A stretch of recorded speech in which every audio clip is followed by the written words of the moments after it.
Welcome to the 5th episode of Meet the Gimp. The second show has reached more than 100 downloads, and the others are well beyond 60, and I think this is worth the effort. And I left you in the last issue with this image here. Now I want to make the ship here pop a bit more out of the image. It has to become a little bit darker. And again, I want to do this with layers. And therefore, I first zoom into the image. I should learn these shortcuts. Here's the ship. And I just add a new layer. Click here on the new layer. I call it ship. And I choose transparency. Now I want to reduce the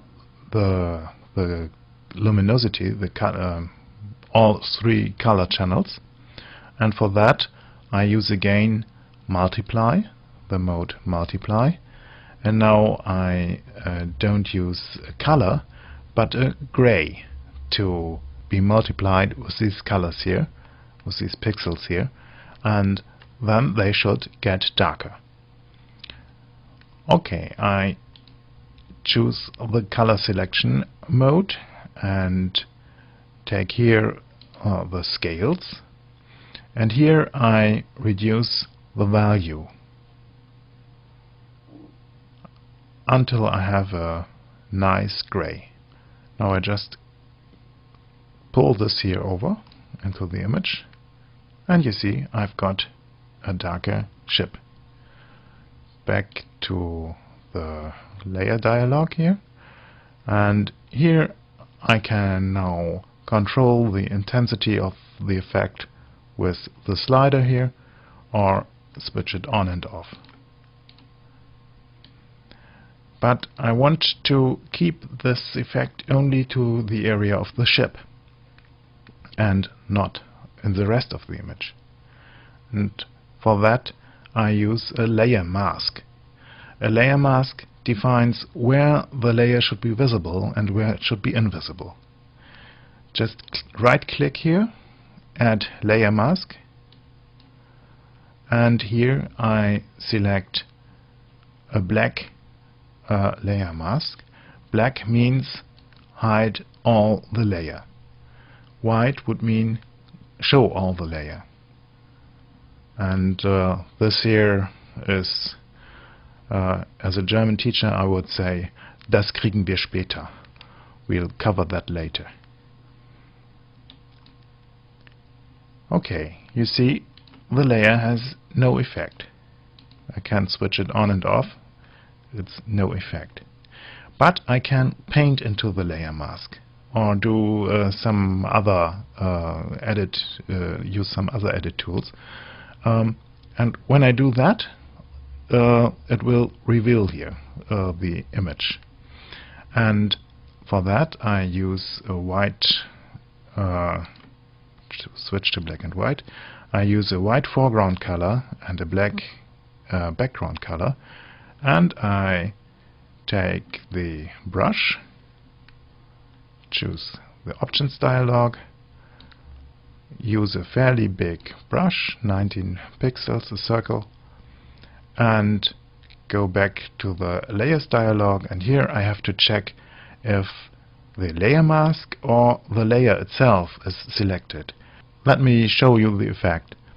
I switch back to a normal layer mode, and you see the full layer here is invisible.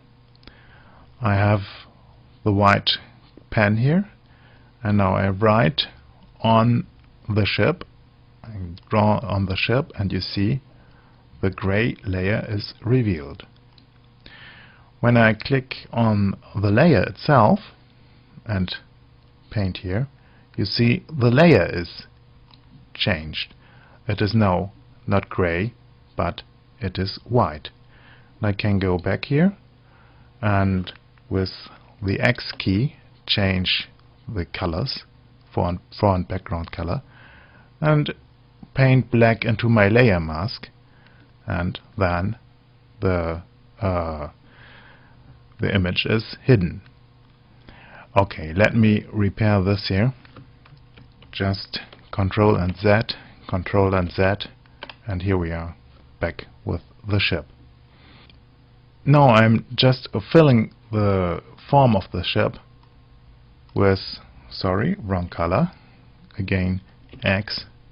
I'm just filling the form of the ship with white. I think it's much easier to do in normal mode and just look at the gray ship. It's easier to differentiate from the background than when the layer mode is set to multiply. For the fine-tuning, I reduce the brush size. This is new in the Gimp 2.3 point something, and in the upcoming 2.4. It will be out in the next weeks, I've heard. And there's a feature you can scale the brush with all these brushes where there is a small blue triangle here, and you can do that either by this slider here, or in an easy way by clicking by typing the square brackets. That is open, square bracket open, this is square bracket close.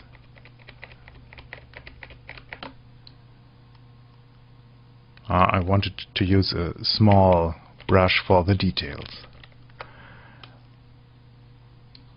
but I think you can imagine what I have to do now here, and you don't have to look over my shoulder for painting all these strokes here.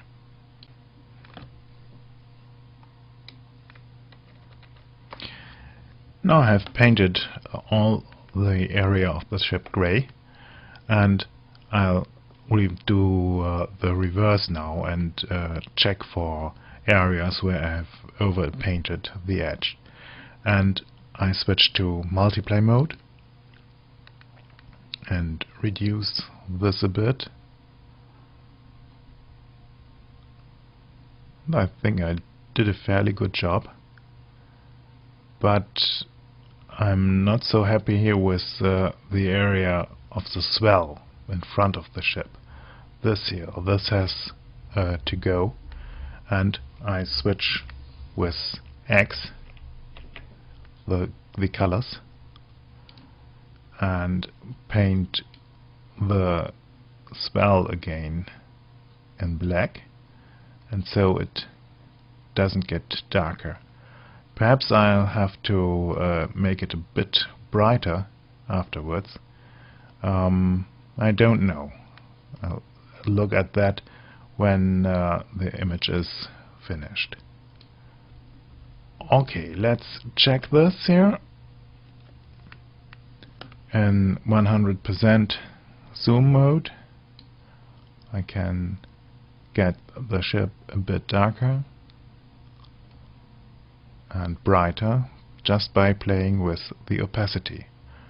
And I think I did a fair good job by masking this. I think it's okay, but I think the color is a bit off, and this is possible because the color works after the color correction, and so I just drop this layer down below the color correction layers, and I think, yes, it's neutral now. The color change is gone. Okay, I look at the whole image. Sorry, I look at the whole image.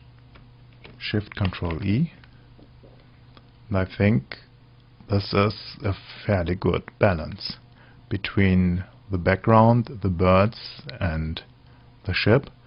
Perhaps I should go a bit down with the intensity of the ship.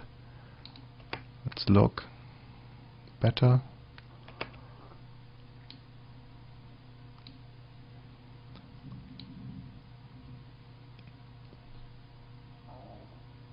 I think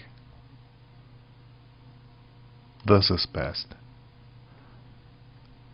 When I compare it, this would be without darkening, this is with darkening, and the birds are darker than the ship, which I wanted, and I think this is a good result for this image.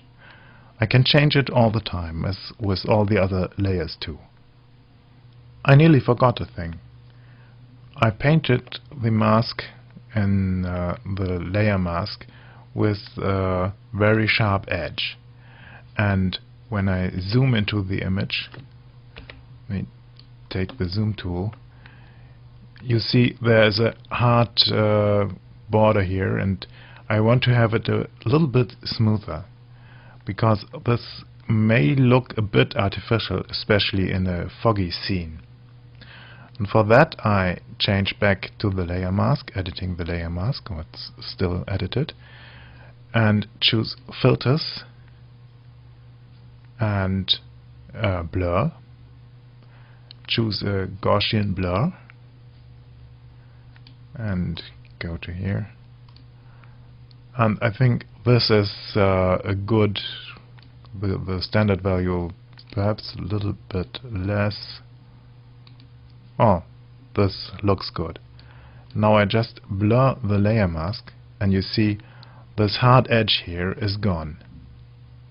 Now I'm ready to do some corrective work with the image.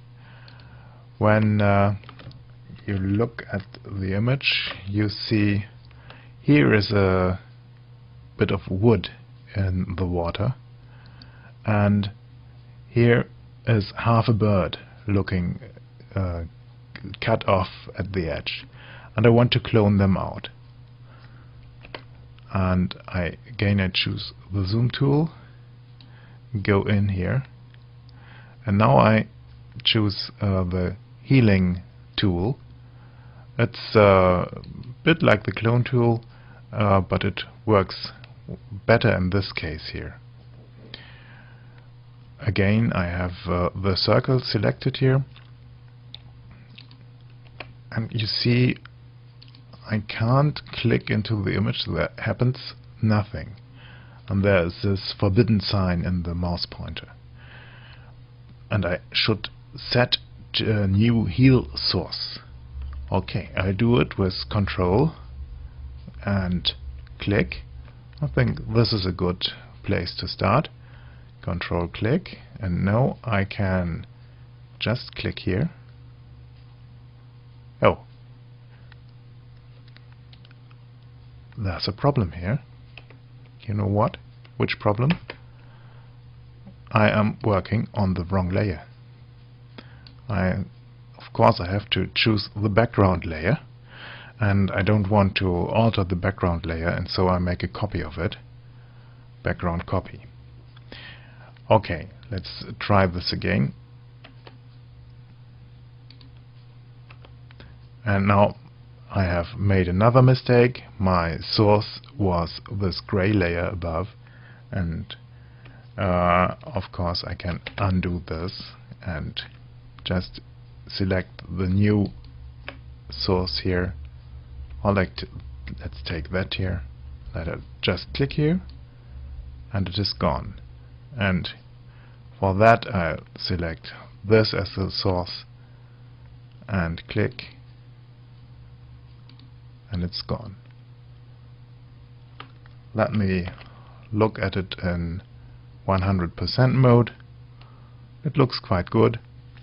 Perhaps I should have done it with a little bit greater brush, and these two dots have still to go. Okay, again, healing tool with H, select the source and click. I think that works. Yes. Now for the cut bird here. For this I zoom again into the image here. For this I select the clone tool. It's not so sophisticated like the healing tool and in the old work, in the old tool. This is brand new in the Gimp, and I really have no big experience with this. So okay, the same procedure. I just click here as a source, click here, and I think this works. Back to 100%. Perfect. This bird is gone. I think this image is ready now. First I wanted to make it a bit brighter. I can try that at the finishing steps, but I think it works the way it is now. And I want to give it to a printer to get a poster from it, and the printer uses an aspect ratio of 3:2. This is 2:1, and I have to change that. I can do this with image canvas size. I select this. The image is 1868 pixels wide, and the height is 945. And for calculating this, I have to use my calculator here. Okay, 1868 divided by 3 and multiplied with 2 equals 1245. I have to unchain these here, unlock this, otherwise the width would change too. 1245. This is okay. The image would be fit on top and leave a white strip on the bottom. I don't resize the layers, just click here, and now I have an image with a little bit of nothing on the bottom. I have to fill that up. For that I choose a new layer in white and use this layer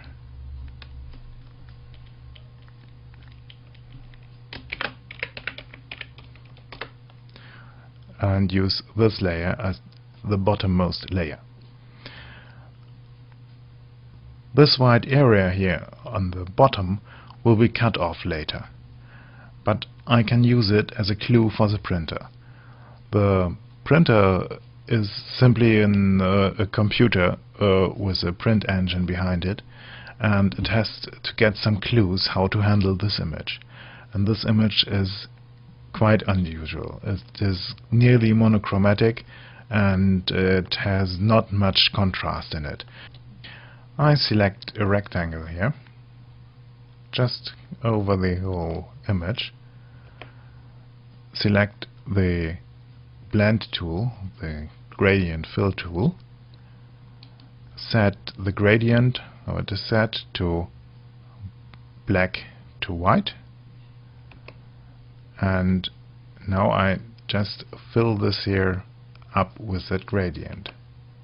Just click and draw a line. And now I have the full color range in the black and white area here, from black to full white. I repeat this with the colors. Choose in the blend tool here, choose in the blend tool a special gradient which is called full saturation. It's all the colors that we have. And again, fill this with this gradient. And now I have these hints for the printer how to process the image. And if the colors are off, I can always say here, this was supposed to be red and this was supposed to be green. I think this was it for today, and I hope to see you around in the next week on Thursday, when the next issue will be out.